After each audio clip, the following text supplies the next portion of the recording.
Good morning. So the other day, a client brought up the question of what to do with his negative thinking. He knows he's not supposed to be negative, but there's a lot of anger present when his partner continues to do certain behaviors.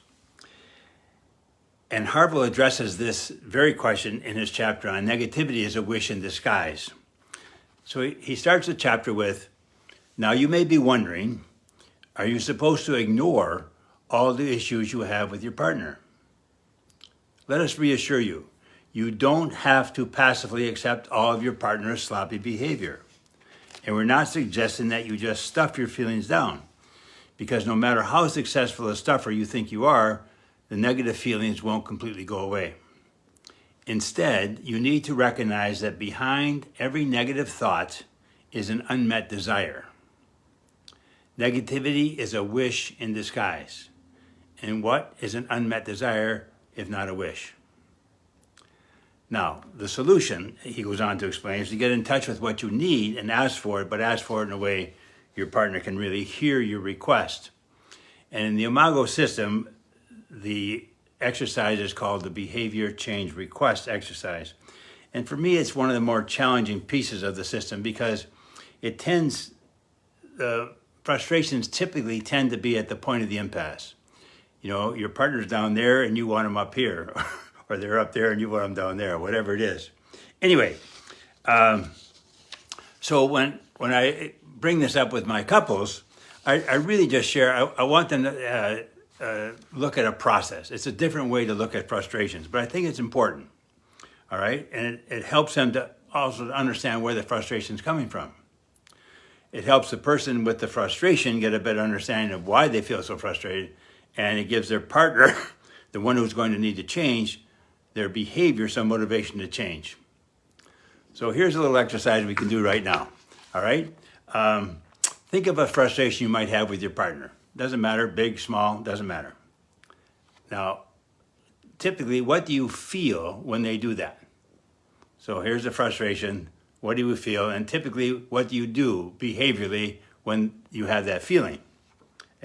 And there you have a good example of the power struggle. Don't get mad at me for doing X, don't do Y, or whatever it is. So years ago, when we started our Imago journey, one of my frustrations with my partner was that she was late. And so she's late, the frustration, you can put any frustration you want over here. I felt angry, there's generally a feeling, and when I got angry, my behavior was I'd go quiet, I'd pout and sulk.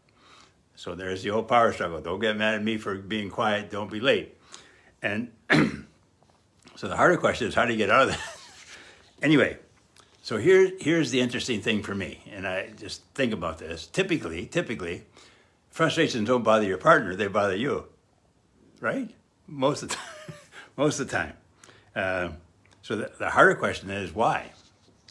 Why did it bother me so much that she was late? Didn't bother her. So the question I was challenged to answer was, and I'm going to ask you, what was my hidden fear? Now I know fear is a strong term, and most people would say, well, they don't fear anything when their partner does a certain behavior, but certainly something was bothering me. And sometimes it's easy to catch the reason, and sometimes it's a week later, you're in the shower and you're wondering, why does that bug me so much? Anyway, for me, the answer was pretty obvious. You know, in my head, you know, if she was late, where I went was, well, I'm not important to her. Work's more important, or that guy's more important, or what, something, her phone, or something's more important than me, or that I'm not good enough. So the question, two questions. One is, what's the fear? And the fear was I wasn't important to her. And then the second question is, does that remind you of anything growing up? You know, and as a kid, did I ever feel not important or not good enough? And for me, it was my whole childhood. You know, remember I said I had an older brother who was very good in sports in school. So as a kid growing up, I felt I was no good or not good enough. And so where I went with in my head when she was late, my conclusion was, well, I'm not good enough for her. So that's the key way to look at a frustration. Because typically you look at a frustration, you know, you're late. Harder to get in touch with Chris when you're late. What's going on for me is I think I'm not important to you, or work's more important, something like that. So if couples can really grasp that what they're doing now in the present triggers old feelings from the partner's past, it really does give them some motivation to change. For example, in our case, my partner didn't want to re-hurt me the way I was a kid, so she was willing, if I asked for her to change her behavior, she was willing to give it a go. And do all frustrations have roots in the past? Probably not, but a lot do. and sometimes it's frustrating because it's exactly the same as it was as a kid, or sometimes it's just the opposite. You know, if, say, things were really always messy at home, or always very neat, now in the relationship they're messy, it's the opposite, it's frustrating. Anyway, the behavior change request in the Imago system, it's a very structured exercise, but honest to God, it works. 30 years, never once have I not been able to have couples come up with some behavior change that their partner could do. And it's a very structured exercise, so the behavior change needs to be time limited, specific, and positive. And generally the time limit is the next week or two. It's not for the next 10 years, but in the next week or two, can you do A, B, or C? And it needs to be so specific that if I found it, anybody found it, they could do it. And positive. You're always training each other what to do as opposed to what not to do. So the point I'm trying to make here is simply that what we know after all these years is that generally a present-day frustration has roots in the past. It triggers the same feelings. And the wish, remember he says a wish, it's a wish, negativity is a wish in disguise. So the wish in my case was to be important to my partner, to be good enough for her.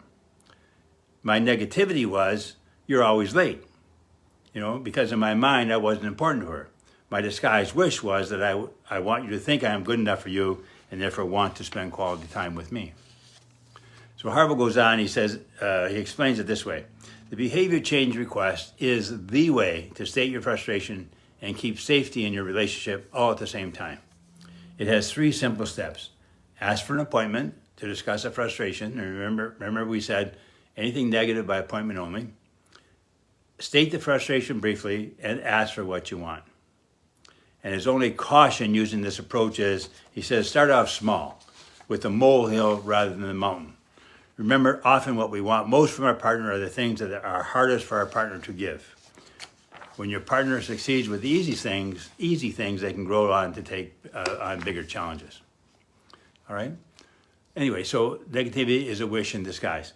And so next week, Helen has a chapter on your brain has a mind of its own. And we'll look at that. Hey, have a great week. Cheers.